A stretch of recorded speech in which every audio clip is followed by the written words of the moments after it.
Good morning students. हम पढ़ रहे हैं ट्रांसपोर्टेशन इन प्लांट्स, पौधों में परिवहन। इसके अंतर्गत आज हम स्टडी करेंगे वाष्पोत्सर्जन खिंचाव के बारे में, जानेंगे ट्रांसपीरेशन पूल के बारे में। तो रसारोहण का सबसे स्वीकृतवाद डिक्सन और जाली ने 1894 में दिया था। ये बात सबसे ऊंचे पौधों में भी रसारोहण की क्रिया को स्पष्ट करता है। जिन पौधों की ऊंचाई कई मीटर तक ऊंची होती है, इनको समझा पाने में ये बात जो है वो सक्षम है, इसलिए इस बात को मान्यता दी गई है। तो ये बात जो है वो कुछ बातों पर निर्भर करता है, जिनमें से मुख्यतः है पहला, वाष्पोत्सर्जन खिंचाव या तनाव, ट्रांसपीरेशन पुल और टेंशन। भूमि से जो जल है, पानी है, वो जाइलम के द्वारा मूल रोम से जड़ के जाइलम वाहिनियों तक पहुंचता है, और फिर ये जो क्रम है वह जड़ के जाइलम से तने के जाइलम तक पहुंचते हुए पत्तियों तक पहुंचता है।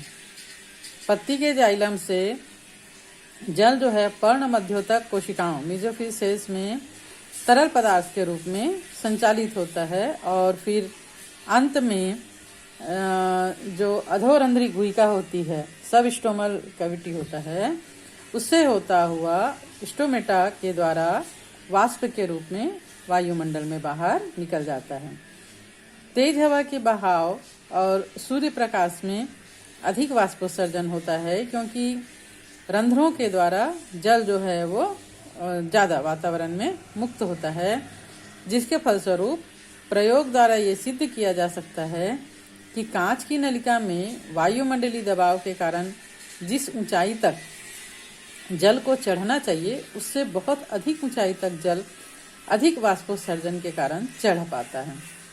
पिछले कुछ डायग्राम में हमने देखा था, पत्तियों में स्थित छिद्र स्टोमेटा के द्वारा जब जल वाष्पित होता है, तो जो स्टोमेटा की कोशिकाएं हैं वो अपने आसपास से जल को खींचती है, लेती है, और ये खिंचाव जो है वो पत्तियों के जाइलम तक पहुंचता है, और फिर ये खिंचाव नीचे की ओर बढ़ते हुए जाइलम की कोशिकाओं से पत्तियों को ऊपर तक ले पाती है।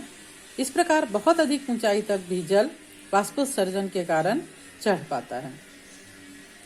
लगातार वाष्पोत्सर्जन होने से पर्ण मध्यों तक कोशिकाओं का जल विसरण के द्वारा अंतरकोशिकीय अवकाश में जाते रहता है, जिससे कोशिकाओं का कोशिका रस गाढ़ा हो जाता है और परासरण दाब बढ़ जाता है, जिससे वे अपने साथ लगी हुई कोशिकाओं से अपना पानी खींचते हैं।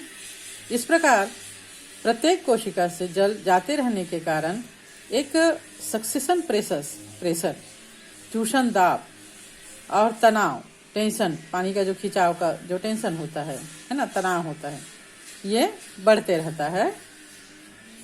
धीरे धीरे ये प्रभाव जाइलम वाहिकाओं तक पहुंच जाता है, और वहां से फिर पानी को खींचना शुरू हो जाता है, जो लगातार सतत रूप से चलते रहता है।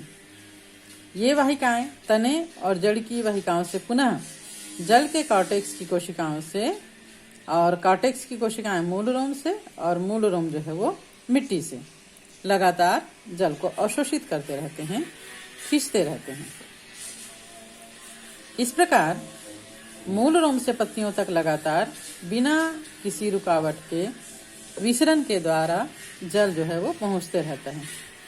इसे ही जल का वाष्पोत्सर्जन प्रवाह यानी ट्रांसपीरेशन स्ट्रीम या वाष्पोत्सर्जन खिंचाव, ट्रांसपीरेशन पुल भी कहा जाता है।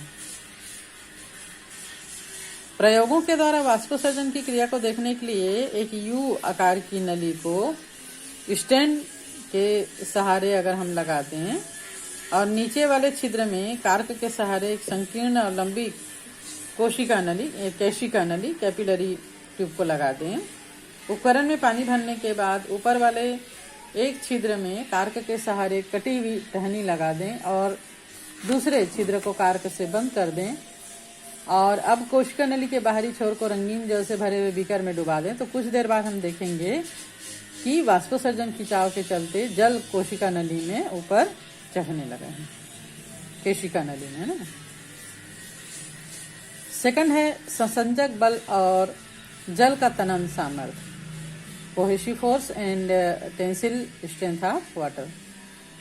डिक्सन और जाली ने ये सिद्ध किया कि वाष्पोत्सर्जन खिंचाव में जल मिट्टी में लगातार ऊपर चढ़ते रहता है, जल की धारा नहीं टूटती, और जल की इस धारा के नहीं टूटने का कारण जल के अणुओं के बीच में प्रबल पारस्परिक आकर्षण, स्ट्रॉन्ग नेचुरल अट्रैक्शन, या जिसे ससंजन बल कहा जाता है, कोहेसन कहा जाता है। आप लोगों ने केमिस्ट्री में भी पढ़ा होगा। जल के अणुओं में ससंजन बल बहुत अधिक होता है और ये आपस में जुड़े रहते हैं। इसी बल के द्वारा इसके अणु जो है वो सतत धारा के रूप में चलते रहते हैं। जल के अणुओं में आपसी खिंचाव या ससंजक शक्ति, कोहेसिव फोर्स, इतना ज्यादा होता है कि दो कण किसी भी हालत में एक दूसरे से अलग नहीं होते। इसी प्रकार वाहिकी भित्तियां और जल के अणुओं के बीच जो आकर्षण होता है उसे आसंजन बल या एडहेसिव फोर्स कहा जाता है। तो ससंजन और आसंजन बलों के कारण जल भित्तियों से अलग नहीं होता और जल का एक अटूट स्तंभ बना रहता है। इसे तनन सामर्थ्य या टेंसिल स्ट्रेंथ भी कहा जाता है। कुछ वैज्ञानिकों के अनुसार उपयुक्त क्रियाओं से लगभग 30 एटमॉस्फेयर दाब उत्पन्न होता है, 30, जो ऊंचे से ऊंचे पौधों के लिए भी पर्याप्त होता है, क्योंकि 1 एटमॉस्फेयर ससंजन दाब से जल लगभग 32 फीट तक ऊपर पहुंच सकता है। जल के स्तंभ के बने रहना, कंटिन्यूटी ऑफ वाटर कॉलम। कुछ वैज्ञानिकों ने इस आधार पर इस बात का खंडन किया कि वायु के बुलबुलों के प्रवेश होने से जल स्तंभ टूट जाता है, लेकिन वाहिकी तत्वों का जाल बने रहने के कारण अगर कुछ रास्ते बंद भी हो जाएं, तो जल जो है वो अन्य रास्तों से ऊपर चढ़ते रहता है। इस प्रकार अधिक वाष्पोत्सर्जन के कारण अधिक ऋणात्मक दाब और अधिक तनाव या टेंशन उत्पन्न होता है, जो रसारोहण की क्रिया में वृद्धि कर देता है। इस प्रकार डिक्सन और जाली के वाद के 3 मुख्य आधार हैं, वाष्पोत्सर्जन, ससंजन और तनाव। तो आज हम इतना ही पढ़ेंगे। नेक्स्ट डे हम जो है वो वाष्पोत्सर्जन के बारे में या ट्रांसपीरेशन के बारे में जानेंगे।